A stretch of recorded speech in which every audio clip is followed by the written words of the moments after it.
Eu sou a Carola, eu sou a professora de Física 4. A matéria é bastante densa, mas vocês vão ver que ela é a matéria, eu acho, assim, na minha opinião pessoal, mais interessante de todas as físicas do curso básico. Exatamente porque vocês vão ter oportunidade de ver coisas novas. Então, a aula de hoje é sobre ondas eletromagnéticas. Ondas eletromagnéticas, na realidade, fazem parte do nosso cotidiano. Nós estamos tão acostumados com as ondas eletromagnéticas que vocês vão ficar surpresos com o que eu vou fazer hoje. Porque eu vou tornar uma coisa que para vocês é totalmente cotidiana, totalmente comum, uma coisa mais sofisticada do ponto de vista da física, do ponto de vista da matemática. Então, no final da aula, eu falo assim, nossa, eu pensei que era simples, mas é mais complicado. Vamos ver. Ondas eletromagnéticas. Se você já foi ao dentista, já fez um raio-x do seu dente, ou já fez uma radiografia do seu pulmão, você foi exposto a raio-x. Se você ligar seu rádio na antena 1, né, você vai escutar a transmissão graças às ondas de rádio. Vocês estão me vendo graças às ondas eletromagnéticas na região do visível. Que mais? Vocês conseguem estourar pipoca no micro-ondas graças às micro-ondas. Vocês conseguem usar o celular graças às ondas eletromagnéticas. Chegam em casa, vão assistir a televisão, ondas eletromagnéticas. Então, praticamente é o nosso cotidiano. Durante a aula de hoje, então eu vou falar de radiação eletromagnética, que é um termo usado assim, com bastante frequência para a onda eletromagnética. Quando você fala em radiação eletromagnética, você está, na realidade, falando na transmissão de uma forma de energia, que é na forma de energia eletromagnética. Então, ela se propaga no espaço, ela se propaga em meios materiais ou até mesmo no vácuo, na forma de ondas eletromagnéticas. O fato da onda eletromagnética se propagar no vácuo, vocês vão ver que vai ter uma importância muito grande no início da física moderna. Então, isso nós vamos abordar no nosso capítulo de teoria da relatividade. Mas o fato é que as ondas eletromagnéticas se transmitem mesmo no vácuo, quando você não tem um meio material. Você não tem um ar, você não tem um líquido ou um sólido. Tá? Ao contrário das ondas sonoras que não são transmitidas no vácuo. A velocidade de propagação das ondas eletromagnéticas no vácuo é bastante característica. Ela é tão característica que ela tem um nome, ela é designada pela letra C, que representa, então, a velocidade da luz no vácuo. A emissão de onda eletromagnética e a absorção, nós veremos que tem a ver com cargas elétricas que são aceleradas. Então, cargas elétricas aceleradas emitem ondas eletromagnéticas, radiação eletromagnética, e absorvem radiação eletromagnética. O que é que está oscilando efetivamente? São campos elétricos e campos magnéticos. Isso é o tópico da aula, estou só falando o que vocês vão ver. Campos elétricos e campos magnéticos que oscilam, não oscilam assim do jeito que eles querem, eles têm uma relação bem determinada, bem característica, como um varia e o outro varia, né? E nós veremos também que os campos elétricos e os campos magnéticos, numa onda eletromagnética, são perpendiculares entre si e perpendiculares à direção em que a onda está se propagando. Então, eu comecei falando para vocês em luz visível, infravermelho, ultravioleta, ondas de rádio, raio-x e tal. Então, ondas eletromagnéticas cobrem um largo espectro, um largo intervalo de frequências de oscilação, então, oscilações por unidade de tempo, e um largo intervalo de comprimentos de onda. Se vocês conseguirem enxergar aqui, vocês verão que aqui no em cima está o comprimento de onda variando de 10 a menos 15, 10 a menos 16 do metro, que é aproximadamente o tamanho de um núcleo atômico, até 10 a 8 do metro. Então, isso são, se você olhar, mais de 20 ordens de grandeza em termos de variação de tamanho. Então, o comprimento de onda pode ser muito grande ou pode ser muito pequeno. Se você estiver no intervalo de comprimentos de onda muito pequenininhos, você está tratando de raios gama.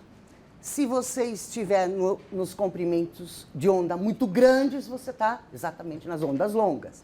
E aqui no meio, exatamente na faixa entre de comprimento de onda que vai de 400 nanômetros a 700 nanômetros, aproximadamente, é a região das ondas eletromagnéticas que são visíveis ao olho humano, aquilo que a gente consegue enxergar. Então, vocês veem que a faixa de comprimentos de onda das ondas eletromagnéticas que nós enxergamos com o nosso olho é uma faixa muito estreita mesmo, do largo espectro.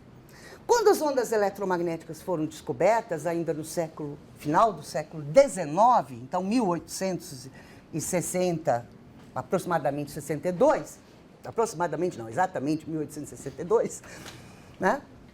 O que se conhecia era uma parte muito pequena, exatamente essa parte que pegava o visível um pouquinho para cima, que é a região do ultravioleta, um pouquinho para baixo, que é a região do infravermelho, e só. Mas no final do século XIX não se conhecia o restante. Então não era entendido esse fenômeno do ponto de vista da física. Isso só foi ao longo do tempo. Também, então, ao longo das frequências, aqui as frequências dadas em hertz, ciclo por segundo, também você pega de 10 ciclos por segundo a 10 a 24 ciclos por segundo. Então, é um fenômeno que abarca muitas ordens de grandeza em comprimento de onda e frequência. Interessante, então, você vê que há coisas em comum nessas diferentes escalas. Isso que é o fantástico, porque você entendendo ondas eletromagnéticas, numa região você vai conseguir entender em outras regiões de comprimento de onda e frequência também, né? Há coisas em comum, isso que é interessante. Então, graças a Deus, você não precisa estudar uma física em cada faixa, uma vez só é suficiente, você aprende todo o largo espectro. Essa figura aqui mostra a sensibilidade do nosso olho. E vocês veem que o nosso olho é exatamente mais sensível na região central da faixa do visível. Ainda bem, né? Ainda bem. As ondas eletromagnéticas, essa é a única transparência, a única parte que envolve muitas fórmulas, né? Vocês verão que a própria existência das ondas eletromagnéticas é uma decorrência das 4 equações de Maxwell. Então, deixa eu fazer um parênteses e colocar a importância das 4 equações de Maxwell na história para vocês. Ao longo dos experimentos que vinham sendo feitos antes de Maxwell, você estudava a eletricidade e estudava o magnetismo como 2 fenômenos separados. A grande proeza, a grande contribuição do Maxwell foi justamente nos mostrar que o fenômeno eletromagnético é uma junção.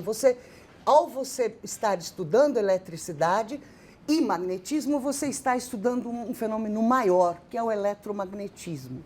Então, essa unificação da eletricidade e do magnetismo foi muito importante e foi conseguida graças ao Maxwell. Isso foi tema do estudo de vocês ao longo da Física 3.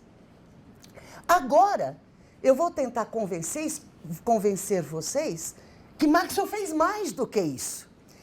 Ele, além de mostrar que eletricidade e magnetismo podiam ser descritos com uma teoria unificada do eletromagnetismo, ele incorporou a óptica. E como que ele fez isso? Ele mostrou que ótica, o fenômeno de luz, né? Quando você fala luz, você está falando de ondas eletromagnéticas, mas não apenas na parte que nós conseguimos enxergar. Luz, ondas eletromagnéticas, fazem parte do eletromagnetismo. Então, de certa forma, ele trouxe a ótica para junto do eletromagnetismo. Então, isso é muito importante. Isso não era conhecido na época. Então, é essa parte que nós estamos abordando hoje. Então, essas 4 equações, que são a lei de Gauss para o magnetismo, a lei de Faraday, a lei de Ampère e a lei de indução do Maxwell, essas 4 equações juntas, escritas para vocês aqui, na forma que vocês gostarem mais ou entenderem mais. A forma integral, né? Uma integral sobre uma superfície fechada do campo elétrico sobre essa área igual à carga que está dentro dessa superfície fechada, a integral de superfície do B sobre uma superfície fechada ser nula, também a segunda lei do Maxwell, a integral de linha do E ser levada a uma variação do fluxo magnético com o tempo. Se o fluxo magnético variar no tempo, vai aparecer um campo elétrico, né? E, por último, a lei de indução do Maxwell, que é muito importante, não só mostrando que uma corrente dá um campo, coisa que o Faraday já tinha feito, mas principalmente mostrando que uma variação do fluxo elétrico no tempo induz um campo magnético. Então, essas 4 leis, olhem só, se vocês prestarem atenção, pelo menos nas 2 últimas, vocês veem claramente que tem E de um lado e B do outro, B de um lado e E do outro. Então, as coisas estão entrelaçadas. Se vocês não gostarem da forma integral, não tem importância. Tem a forma diferencial com as derivadas com relação às coordenadas espaciais, x, y e z, e as derivadas temporais, estão aqui para vocês na direita. Essas expressões que eu escrevi aqui correspondem às leis de Maxwell no vácuo, não no meio material, né? Então, no momento, eu vou fazer tudo muito simples.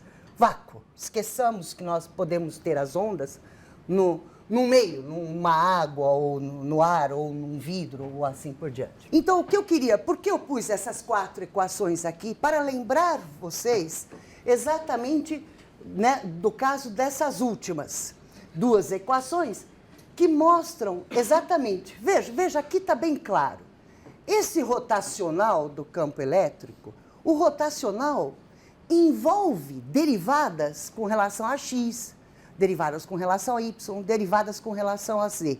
Então, variações com relação a x, y, z. Aqui do lado direito tem variações do outro campo em relação ao tempo. Tá? Então, derivada do E com relação a x, y, z e derivada do B com relação ao tempo. Vamos aqui para baixo. Derivadas com relação a x, y e z do B, ligadas com derivadas do tempo do E. Então, esse emaranhado, eles estão misturados. Variação de um com variação do outro. Então, nada que acontece com um deixa de influenciar o outro. Influencia sim, são ligados. Tá? Então, isso, mesmo que a equação seja complicada, entendam essa reciprocidade. Variação no espaço de um, variação do tempo no outro. Essa ligação do E e do B. Ørsted já tinha mostrado que uma corrente elétrica produzia um campo magnético. Posteriormente, Faraday, nos seus experimentos, mostrou que campos magnéticos variáveis induziam campos elétricos. E o Maxwell pôs a cereja no bolo. Ele mostrou que campos elétricos variáveis no tempo vão produzir campos magnéticos variáveis no tempo. Se você for para a linha de cima, campos magnéticos variáveis no tempo vão produzir campos elétricos variáveis no tempo, que vão produzir campos magnéticos e assim por diante. Então, um realimenta o outro e é autossustentável. Então, exatamente essa ligação, você pode entendê-la do ponto de vista matemático, mas você pode entender do ponto de vista intuitivo, de um influenciar o outro, que influencia um, que influencia o outro. Nada aí está Um não está desconectado do outro, eles estão reciprocamente se alimentando, né? Você pode pegar, quer ver, é bastante intuitivo. Você tem aqui derivada do espaço e aqui derivada do tempo. Se eu derivar essa expressão, por exemplo, com relação ao tempo, aqui eu vou ter derivada do tempo de uma derivada espacial. E aqui eu vou ter uma derivada segunda com relação ao tempo, certo? Aí eu pego a de baixo e derivo a de baixo com relação ao espaço. Então, eu vou ter uma derivada segunda aqui e uma derivada com relação ao espaço e ao tempo aqui. Se eu somar essas duas expressões, essas duas derivadas, é puramente álgebra, é continha. É derivada do outro. Eu vou chegar em expressões desse tipo, que envolvem apenas E aqui, apenas o campo elétrico, a derivada segunda do campo elétrico com relação ao tempo, e a derivada segunda com relação às posições de x, y e z, do E, ligado a uma densidade de corrente, uma densidade de carga. Se eu fizer a mesma coisa com o B, eu chego numa expressão também, que envolve uma derivada segunda com relação ao tempo do B, uma derivada segunda com relação a x, derivada segunda com relação a y, derivada segunda com relação a B. A T, perdão. Ligada com o rotacional da densidade de corrente. Então, essas duas expressões são pura decorrência matemática daquelas duas últimas equações do Maxwell. Simplesmente derivei, fiz um truquinho, somei e cheguei nessas expressões. Elas nos mostram duas coisas. Elas nos mostram que densidades de corrente e densidades de carga podem causar, produzir, ser fontes de ondas eletromagnéticas. Muito bem, isso para todos os efeitos, isso é como eu produzo, como é que eu emito. Eu preciso de ter densidades de carga, densidades de corrente, na realidade oscilantes, se elas forem estáticas não vai me adiantar, oscilantes, densidades de... Pense numa carguinha oscilando, ela vai produzir um campo elétrico oscilante, esse campo vai variar no tempo, vai produzir um B e você vai ter E e B por causa daquela carga que está oscilando. Tão simples quanto isso. Idem para densidades de corrente oscilando também. Densidades de corrente são cargas oscilando também, né? Se a densidade de carga, se a carga oscila, vai produzir uma corrente que oscila. Bom, aí você produz o campo elétrico e o campo magnético, ele vai andar, vai se propagar no espaço, nós vamos ver com uma velocidade bastante característica. Então vai sair e vai se desconectar. Né? Como um filho que nasceu e tem vida independente da mãe, a hora que o campo elétrico e o campo magnético foi emitido, produzindo a onda vai se propagar e vai ter vida própria, vai embora. Vai embora com a velocidade da luz, vai embora com a velocidade, se for o vácuo, com velocidade c. Não quer mais nem saber lá da fonte. Tem vida independente, né? E aí, quando você estuda a propagação, você está estudando meramente a onda eletromagnética. Beleza. Suponha que você agora pegue essas duas equações, já bem longe, bem afastado. O físico gosta das coisas simplificadas. Então, vamos olhar essa onda depois que ela não está mais perto da fonte. Eu vou olhá-la bem longe, bem afastado. Então, numa região onde já estou longe da densidade de corrente, da densidade de carga. Então, eu posso fazer o segundo lado igual a zero nas duas equações. E eu tenho estas duas equações que tem... Veja, na realidade eu estou escrevendo duas equações, mas deixa eu alertar vocês que são 6 equações, né? São 6 equações, né? Por que 6? Porque só nessa daqui eu tenho 3. Eu tenho uma equação que é para a componente X do campo elétrico, outra para a componente Y do campo elétrico, outra para o componente Z do campo elétrico. Idem. Aqui embaixo eu tenho uma equação para o BX, uma equação para o BY e uma para o BZ. Aí, como nós somos inteligentes, nós não vamos fazer São equações análogas para cada componente. Então, se eu souber resolver a equação para qualquer componente, para qualquer uma das 6, eu sei resolver para as outras 6, para as outras 5, perdão. Errei na matemática. Né? Então, eu escrevi aqui dentro da caixinha a equação. Vejam, escrevi com um U aqui. Esse U pode ser qualquer uma das 6 componentes. Tá? Pode ser x, e, y, z, bx, by, bz.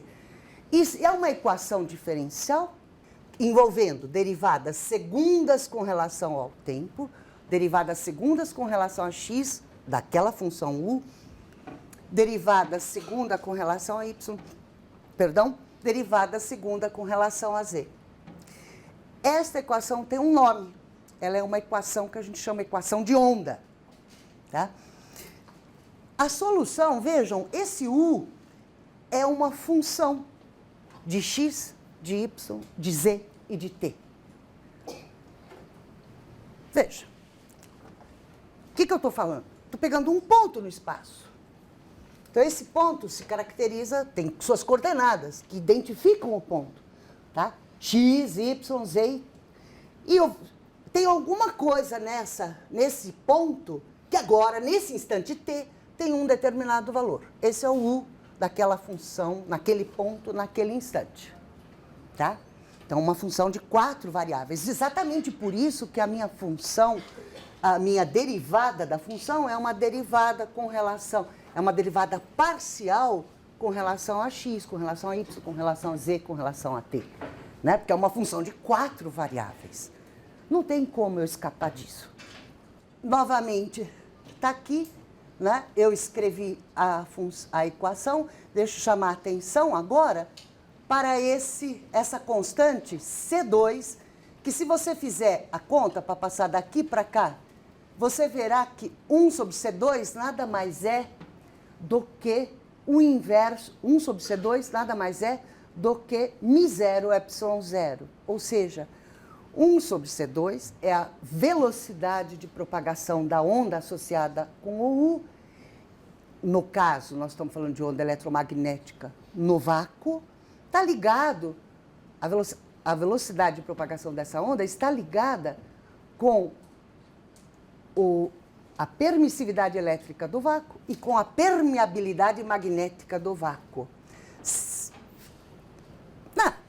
Na hora que o Maxwell descobriu isso, Maxwell era um matemático, muito, muito bom na hora de fazer as contas, né? Então, a hora que ele pegou as duas equações dele, substituiu os valores que ele conhecia, ele não estava pensando no vácuo. Na época do Maxwell, ondas precisavam de meios para se propagar.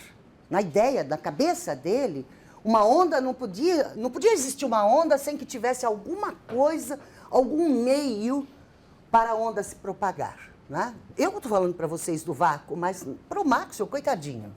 Não, ele não pensava nisso.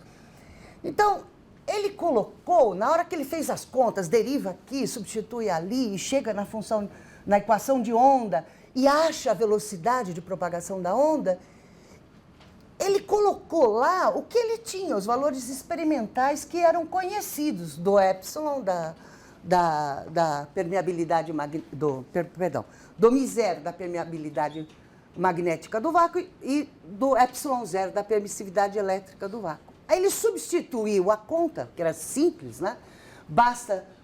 Para achar a velocidade de propagação, basta fazer o inverso da raiz quadrada do produto das duas grandezas, e chegou num número que era igual à velocidade da luz que era medida na época, pelo Fizeau, pelo Foucault, nos experimentos de óptica. Ele falou, pera lá, eu estou calculando um fenômeno de eletricidade e magnetismo, de campos elétricos e magnéticos, estou chegando numa onda e a onda está se propagando com uma velocidade que eu estou calculando aqui com os valores que eu conheço, que é igual à velocidade da luz, que ele conhecia na época. Né? Então, isso foi uma surpresa para ele. Foi realmente uma surpresa. E aí que eu falo para vocês que ele fez aquela conexão fantástica de um fenômeno eletromagnético com a óptica. É muito legal. Né? Um progresso no entendimento humano muito grande. Veja, tudo que simplifica o nosso entendimento é um progresso. Na hora que estiver muito complicado, nossa, e aí você, de repente, faz aquilo, fica simples, fala assim, nossa, que legal, entendi. Né? Então, essa descoberta foi muito importante do ponto de vista da física. Muito legal. Tá, e que ele fez substituir, eu estou pondo os valores numéricos de hoje, né? Se você pegar os valores numéricos de hoje, você chega exatamente na velocidade da luz. A velocidade da luz é uma das constantes fundamentais da física. Hoje, ela não é mais medida, ela não é mais medida, ela é definida como 299.792.458 metros por segundo. Essa é uma definição. Ah, uai, é um SIC. De 9 dígitos, é um CPF, é só decorar o CPF da luz. Né? Fácil. Então, esse número você não mede mais. Ele é fixo. Então, quando você mede um tempo de um fenômeno que ocorre aqui até ali, você está medindo esse tempo, na realidade você está medindo distância, você não está mais medindo a velocidade da luz. A velocidade da luz é padrão, é aquilo. Não tem mais ou menos depois desse número. Tá? Ele é fixo. Esse é um acordo que foi feito na união naquela comissão de pesos e medidas para fixar o padrão. Tá? Então é padrão. Tá? Aquele número, 299.792.458 metros por segundo. Gente, é uma velocidade enorme. Tá? É uma velocidade muito grande. Nos meios materiais, a velocidade de transmissão das ondas eletromagnéticas é menor, correspondentemente ao índice de refração, mas isso é coisa que nós veremos mais adiante. Eu acho fantástica a frase que ele fez, colocada no contexto de 1862. Tá? Então, a velocidade das ondas transversais, nós vamos ver que é transversal exatamente porque o E e o B são perpendiculares entre si. Né? Em nosso meio hipotético, calculada a partir dos experimentos eletromagnéticos dos senhores Kohlrausch e Weber, concorda tão exatamente com a velocidade da luz, calculada dos experimentos do senhor Fizeau, vocês vejam o tom respeitoso que os físicos se tratavam no século XIX, né? Que é difícil evitar a inferência de que a luz consiste de ondulações. A luz consiste de ondulações transversais do mesmo meio que é a causa dos fenômenos elétricos e magnéticos. Tá? Então, é uma descoberta. Claro que tem o problema aqui de que ele imagina a onda dentro de um meio hipotético. Nós já caminhamos mais de 100 anos a respeito e já abolimos o meio hipotético. O meio hipotético do Maxwell tinha até um nome, era o éter, né? Que estava no espaço todo, você não o percebia porque ele estava em todo lugar. Né? Então, o éter. Só que o éter, com a teoria com os experimentos do final do século XIX também, e com a teoria da relatividade, ele foi, coitadinho, delegado ao limbo, posto no esquecimento.